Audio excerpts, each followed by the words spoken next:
नमस्ते, मैं एजाज और आप देख रहे हैं नेशन स्पीक्स इंडिया। दोस्तों, रेलवे से एक बहुत बड़ी खबर आ रही है कि सरकार ने यह प्रपोजल निकाला है, सरकार ने यह फैसला लिया है कि अब रेलवे को प्राइवेटाइज कर दिया जाएगा। आपको बता दें कि टोटल 151 ट्रेनों को प्राइवेटाइज करने की ओर सरकार ने प्रपोजल दे दिया है। दूसरी ओर यह बताया गया कि यह 151 ट्रेनें 109 रूट में चलेंगी और सरकार ने यह भी कहा है कि जो प्लेयर इन्हें अपने अंडर में लेंगे, जो इन्हें ऑपरेट करना चाहेंगे, उसे 30,000 करोड़ रुपए इन्वेस्टमेंट करना पड़ेगा। तो सरकार का ये कहना है रेलवे के बारे में, और इसके पीछे सरकार ने दलील दी है कि प्राइवेटाइज करने के पीछे सबसे बड़ा रीज़न यह है कि the object is to introduce the modern technology, rolling stock with reduced maintenance, reduce transit time, boost job creation, provide enhanced safety, provide world class travel experience to passenger, and also reduce demand supply deficit in the passenger transportation sector। सरकार का ऐसा कहना है कि जो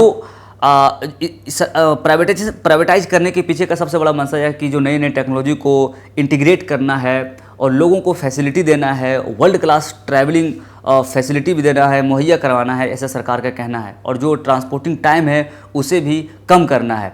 इसके साथ ही सरकार का कहना है कि जॉब के क्रिएशन में भी यह बहुत मददगार साबित होगी। लेकिन ये आने वाली समय ही बताएगी कि क्या इससे फ़ायदा होने वाला है। तो आप समझिए, दूसरी ओर सरकार के इस फैसले को लेकर के राजनीतिक भी तेज हो गई है, जिस पर राहुल गांधी ने ट्वीट कर कहा है कि The railways are lifeline for the poor and government is taking it away from them and take away what you can. But do remember, the people will give a befitting response to this, Mr. Gandhi told in his tweet.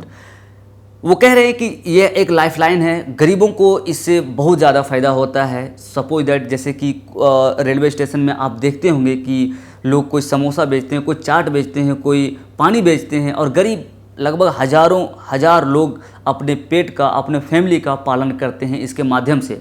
अगर यह privatise हो जाती है तो सीधा सीधा झटका उन लोगों के रोजी रोटी पर भी लगने वाली है, ऐसा राहुल गांधी कह रहे हैं अपने ट्वीट के माध्यम से। आपको बता दें कि सरकार ने जो फैसला लिया है इसका बहुत ही क्रिटिसिज्म किया जा रहा है और सोशल मीडिया के तमाम प्लेटफॉर्म पर किया जा रहा है। इसी का एक उदाहरण मैं आपको बताना चाहता हूं कि दिलीप मंडल, जो एक वरिष्ठ पत्रकार है और हमेशा सामाजिक मुद्दे पर और आरक्षण जैसे मुद्दे पर लिखते रहते हैं, वो कह रहे हैं, बिहार के ज़्यादातर युवाओं का दो ही सपना होता है, फौज और पैरामिलिट्री में भर्ती होना या रेलवे में नौकरी पाना। सरकार उनसे उनका सपना छीन रही है। तो ये दिलीप मंडल कह रहे हैं सरकार के इस फैसले के बारे में। तो आप समझिए कि देश में क्या माहौल बना हुआ है, और ये कहीं ना कहीं सत्य है कि अगर इसे प्राइवेटाइज कर दिया जाएगा तो ये डायरेक्टली जो रिजर्वेशन पॉलिसी है उस पर सरकार ये प्रहार कर रही है, और रिजर्वेशन पॉलिसी को ख़त्म करने की एक तरह से साजिश भी इसे कहा जा सकता है, जैसा कि दिलीप मंडल अपने ट्विटर में कह रहे हैं। दूसरी ओर आपको बता दूं कि लगभग 23 मिलियन लोग रोज़ाना सफ़र करते हैं रेलवे के माध्यम से, जिनमें से 13,000 ट्रेनें रोज़ाना चलती है। तो आप समझिए कि दुनिया का सबसे बड़ा रेलवे नेटवर्किंग है इंडिया का, जिसमें से 12 लाख से अधिक कर्मचारी काम करते हैं, और इनमें फुल्ली जाति के आधार पर जो रिजर्वेशन दिया गया है उस पॉलिसी का इम्प्लीमेंटेशन किया जाता रहा है। अगर इसे प्राइवेटाइज कर दिया जाएगा तो ये पॉलिसीज, रिजर्वेशन पॉलिसीज़ ख़त्म हो जाएंगी। अभी के लिए बस इतना ही। इस तरह के तमाम खबरों के साथ जुड़े रहने के लिए देखते रहिए नेशन स्पीक्स इंडिया। शुक्रिया।